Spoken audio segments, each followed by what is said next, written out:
Hey, this is Joanna Nakabiito, the Managing Director of Building Safe Spaces, a center for capacity building, research, and advocacy in peace and violence prevention. I'm a peace educationist, a conflict researcher, and violence prevention programmer with an MA in peace and conflict. This is the Peace Pod.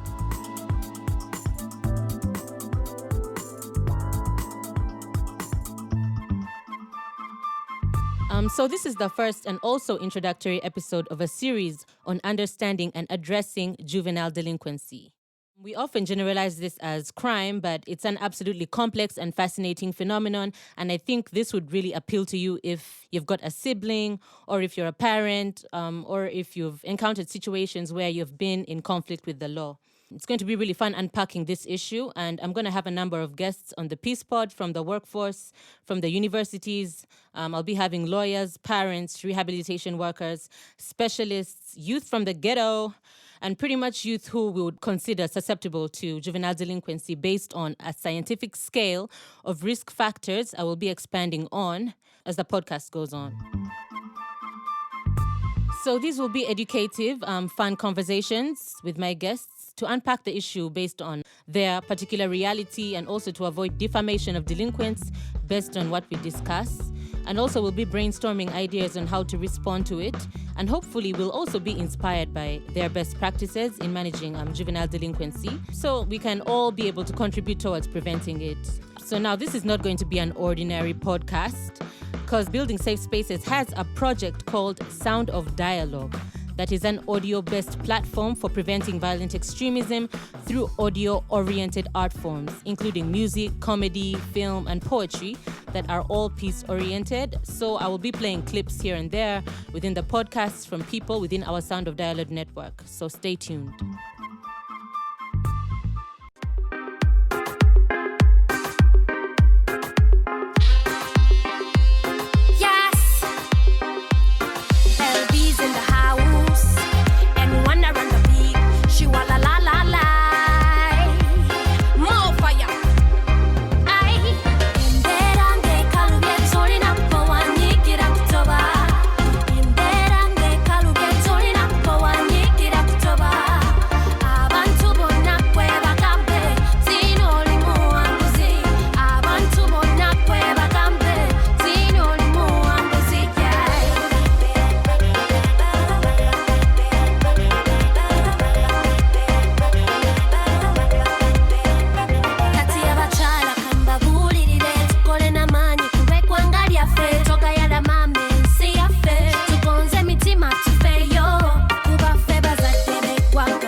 Hey guys, so welcome back from the break. That was Topoa by LB, and it's about empowering the people, encouraging them to work and never to give up because everyone's timing is different. And I quote, she says, "We need to stay humble and positive and also learn to make gratitude our attitude." So back to juvenile delinquency, and I'll be using JD from here on so I don't say the full word. So we will define juvenile delinquency, JD, as actions that violate the law committed by a person who is under the legal age of majority. And oftentimes these children are caught for petty theft, assault, sexual deviance such as defilement, and in some cases it can be as severe as murder. So here in Uganda we have a juvenile justice legal framework. And juveniles are minors below the age of 18. However, the legal age for criminal responsibility is 12 years old. Also, we have remand homes that accommodate child offenders, including Naguru Remand Home and Kampiringisa National Rehabilitation Center, which we'll all analyze with a lawyer in the following episode. But this podcast, I kind of just want to get into the definitional and causal issues of JD. For starters, JD is caused by a number of risk factors that make youth or children susceptible to engaging in delinquent behavior. These are categorized as, first of all, individual risk factors, which include biological factors such as mental disorders like borderline personality disorder. The individual risk factors also include history of crime and also antisocial beliefs. Then we have the social risk factors. That's a second categorization. And this includes gang involvement, poor academic performance, and social rejection. And then we've got community risk factors like the lack of jobs, disorganized neighborhoods like in the slums, and so on and so forth. And finally, we have the family risk factors, which include authoritarian child rearing, harsh disciplinary methods, poor emotional attachment to parents, low parental education and income, parental criminal behavior, and also lack of enough supervision of the child. So, considering we can't get into all of these risk factors in one episode, I will be looking at each of these risk factors as a thematic area as the series goes on. I would just like to talk to you about an experience that I had for a project that I created called the Positive Parenting Program in Kajansi that was based on the family risk factors. The purpose of this project was to promote positive youth development through experience sharing and training of young parents on the family risk factors that I've mentioned that influence juvenile behavior. So what I would do is I would organize a group of parents to discuss certain realities based on those risk factors. One factor within the family risk factors that really particularly stood out for me was the income or economic status of the parent or the family as a whole, the household. So obviously, this is a big deal because, hello, parenting. So there's this hypothesis that as a parent, with limited resources for food, housing, and education for your family, it seems unlikely that your child is going to grow up as a saint-like person or with a saint-like lifestyle.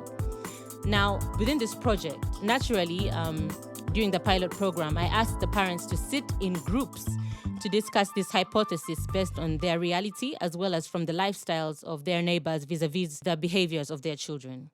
Generally, we found that it is very complicated to ascertain the cause of juvenile delinquency on simply just one family risk factor.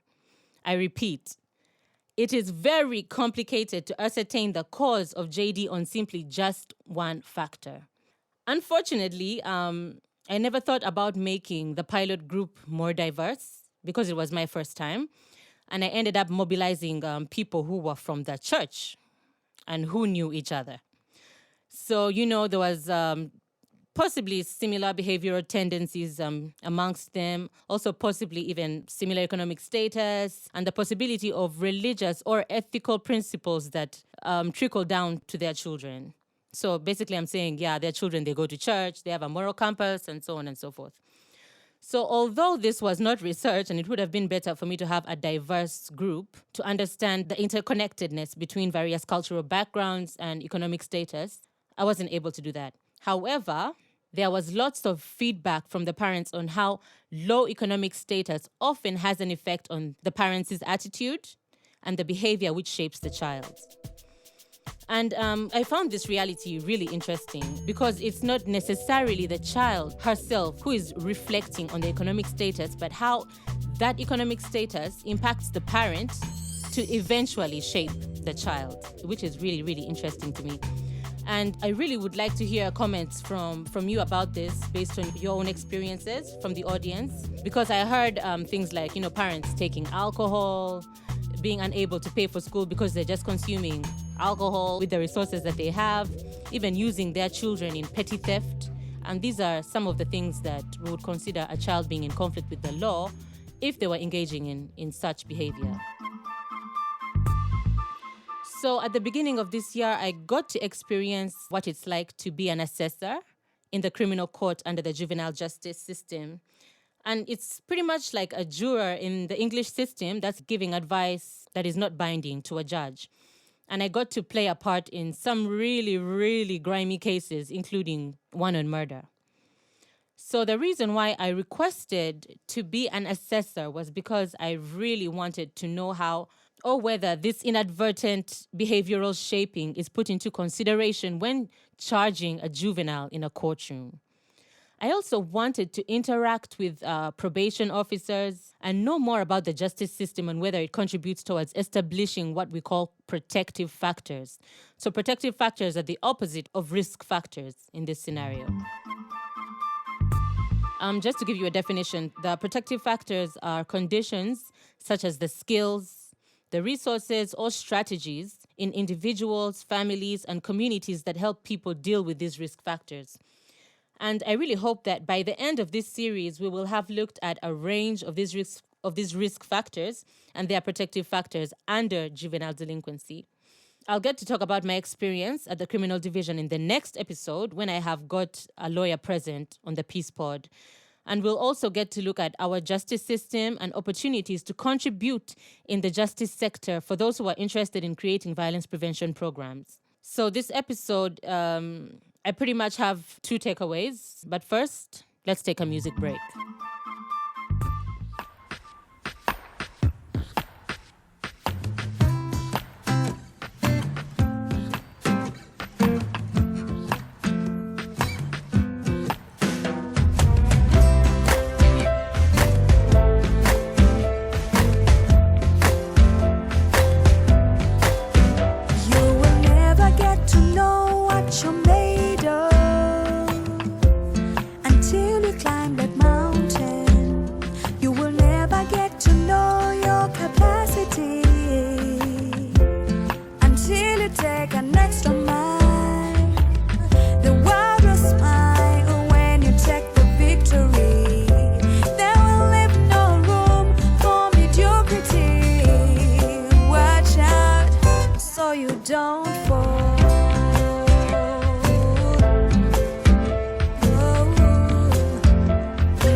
Heartbreaking, but know that the world will celebrate only when you take the victory.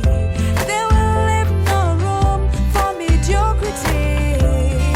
Watch out so you don't fall.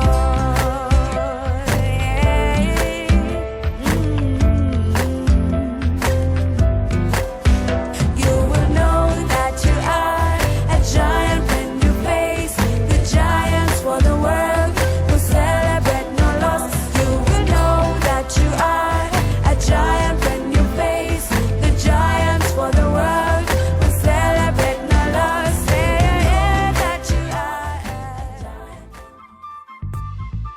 Okay, so for the takeaways from this episode, first off is that a single family risk factor, such as lack of income or poor economic standing, is just not enough to conclude why a friend of yours or a neighbor's daughter or a sibling might be a juvenile delinquent. Then secondly, it is not a guarantee that this risk factor will cause juvenile delinquency because, as we know, behavior is shaped by so many factors. So it's not really a given that, just because, you might not be having income, it's predictable that your child is going to have juvenile delinquency. No. Now, in the event that you feel that you are not yet financially stable, just have it in your mind that it is not automatic that your child will have juvenile delinquency. So there's no need to have that kind of anxiety. In addition to this, the podcast, along with risk factors, we will be talking about protective factors and everything you basically need to know about early warning and dealing with such issues as we go along. And yes, this includes issues such as mental disorders and consumption of drugs and alcohol. And we'll be talking about all these things with professionals as well as with people who have actually experienced them in real time. Thank you so much for coming on this journey with me. Until next time on the Peace Pod. Peace